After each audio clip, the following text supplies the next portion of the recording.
জয় বাংলা, জয় বঙ্গবন্ধু। আমাদের দাবি মানতে হবে, মানতে হবে, দিতে হবে মানতে হবে। জয় বাংলা। জয় বঙ্গবন্ধু। সর্বপ্রথমে মন সৃষ্টিকর্তার নাম নিয়ে শুরু করতেছি।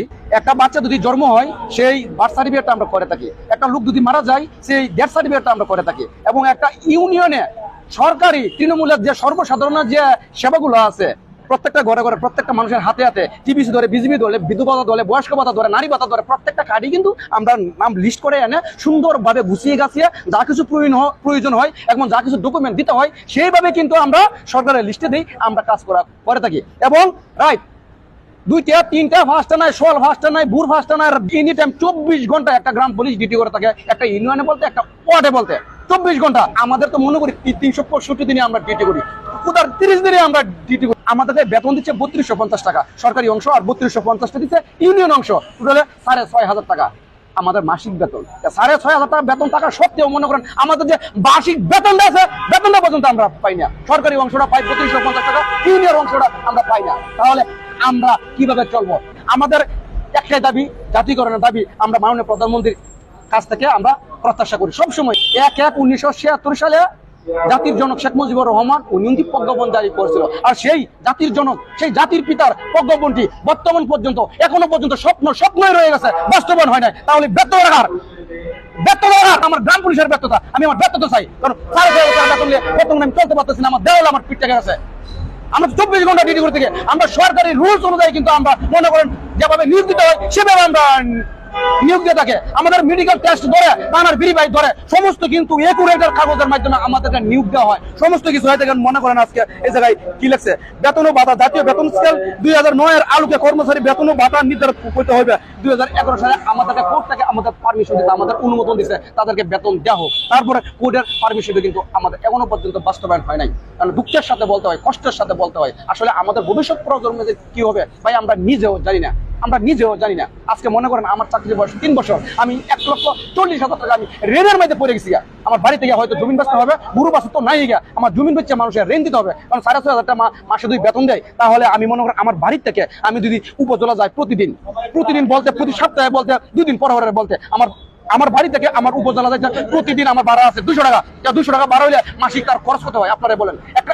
একটা ইউনিয়ন ছোট না, 1 কিলো 2 কিলো 3 কিলো না, এমন একটা ইউনিয়ন আছে পুরোপুরি 7 কিলো 8 কিলো 10 কিলো 12 কিলো পর্যন্ত একটা ইউনিয়ন পরিষদ আছে, একটা ইউনিয়ন আছে, একটা ওয়ার্ড আছে। এই ওয়ার্ডটার মধ্যে ঘুরতে হয় সাইকেল, মাথার গাম পায়ে বলতে হয়, সেই মাথার গাম যেন পড়তেছে আমাদের পায়ের মধ্যে, মাটির মধ্যে। আমাদের অফারটা কি সেই অনুযায়ী কি আমরা বেতন পাইতেছি? আপনারা বলুন। আজকে 26 দিন চলে এই জাতীয় প্রেস ক্লাবের সামনে, আমরা 26 দিন যাবত আমরা শান্তিপূর্ণ লাগাতার অবস্থান কর্মসূচি পালন করে বাঁচতেছি। এই বাংলাদেশে অনেক মানুষ আছে যারা নিজেকে মনে করে কি মানবতার ফেরিওয়ালা, মানবতার গুদারাঘাট। আজকে একটা পানির বোতল পর্যন্ত আমরা এই বাংলা সরকারি একটা তৃণমূলের একটা যে বাহিনী আছে বাংলাদেশে, আজ পর্যন্ত পানির বোতলই পাইছি না, একটা পাইছি না। লজ্জা টাকার দিন ভরা রাত ভরা 24 ঘন্টা সরকারি ডিউটি করে থাকি, তৃণমূলের সেবা দিয়ে থাকি। 24টা ঘন্টা একটা ওয়ারেন্ট আসামি ধরে, মাদক আসামি ধরে, একটা অপরিচিত ব্যক্তি একটা ওয়ার্ডে ঢুকে সে লোকটার পর্যন্ত তল্লাশি রাখতে হয়, সে লোকটা কি কাজে আইছে, কি করতেছে না করতেছে সমস্ত কিছু দাসটি ভাই আমাদের থানায় দিতে হয়। তার বিনিময়ে আমরা কি পাইতেছি? আপনাদের কাছে আমাদের প্রশ্ন, আমরা যদি এই বাংলাদেশের গ্রাম পুলিশ বাহিনী যদি মনে করেন না কোনো চুক্তির ভিতরে পড়ে না, এই বাহিনীর কোনো প্রয়োজন নাই, তাহলে আমাদেরকে না বললে হয়, আমরা চলে থাকবো না এই জায়গায়। কারণ আমরা এই জায়গায় আন্দোলন করতেছি না, আন্দোলন শব্দরও একটা, আর শান্তিপূর্ণ লাগাতার অবস্থান কর্মসূচি একটা। আর মাননীয় প্রধানমন্ত্রী যতদিন পর্যন্ত না মানবে আমাদের দাবিগুলা, ততদিন পর্যন্ত আমরা মনে করেন এই জায়গায় থাকবো। হয়তো আমাদের দাবি একটা, জাতীয়করণ, না হয় আমাদের মৃত্যুবরণ। কারণ এই জীবন নিয়ে বাঁচতে চাই না, এই জীবন নিয়ে বাড়ি যাইতেই চাই না। আমরা জাতীয়করণ ধরে আমরা চাইতাম না। এই জায়গায় প্রয়োজন হলে আমাদের মৃত্যু হবে, প্রয়োজন হলে এই জায়গায় আমরা জীবন দেবো। বাড়ি দিয়ে কি করবো? নিজের ছেলেমেলা, নিজের মেয়ে আমার ক্লাস 2 পড়ে, মেয়ের আমি একটা স্কুলের খাতা কিনে দিতে পারি না।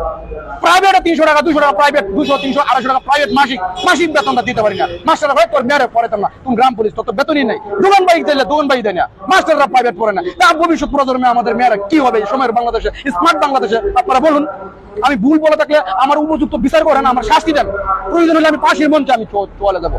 তারপরে বাংলাদেশ গ্রাম পুলিশ 47,000 গ্রাম পুলিশের ভাগ্য উন্নয়ন হোক। প্রত্যেকটা গ্রাম পুলিশ আজকে কাঁদতেছে নীরবে রাইতে 24 ঘন্টা প্রত্যেকটা গ্রাম পুলিশ আজকে কাঁদতে। এই কান্না কার জন্য, এই চোখের জল কার জন্য পড়তেছে? আপনারা বলেন, এই ব্যর্থতাটা কার? আপনারা বলেন। 250 বছর আগের বাহিনী বাংলাদেশে শুরু দিয়ে হয়েছে গ্রাম পুলিশ বাহিনী দিয়া।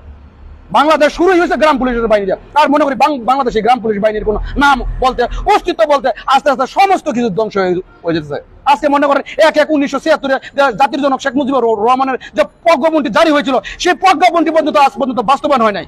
আর শেখ মুজিবুর রহমান উনি দেশের জন্য জীবন দিয়েছে, আর কি না করছে, উনার স্বপ্নটা পর্যন্ত আজকে বাস্তবায়ন হইতেছে না এই বাংলার মাটিতে, এই বাংলাদেশে। তাই শেখ মুজিবুর রহমানের দেশ স্বপ্নটি আমরা মাননীয় প্রধানমন্ত্রী, দেশনেত্রী, মানবতার মার কাছ থেকে আমরা উনার বাবের স্বপ্নটা আমরা আমাদের উনার কন্যার হাত থেকে, আমাদের মার কাছ থেকে আমরা বাস্তবায়ন চাই। ধন্যবাদ সকলকে।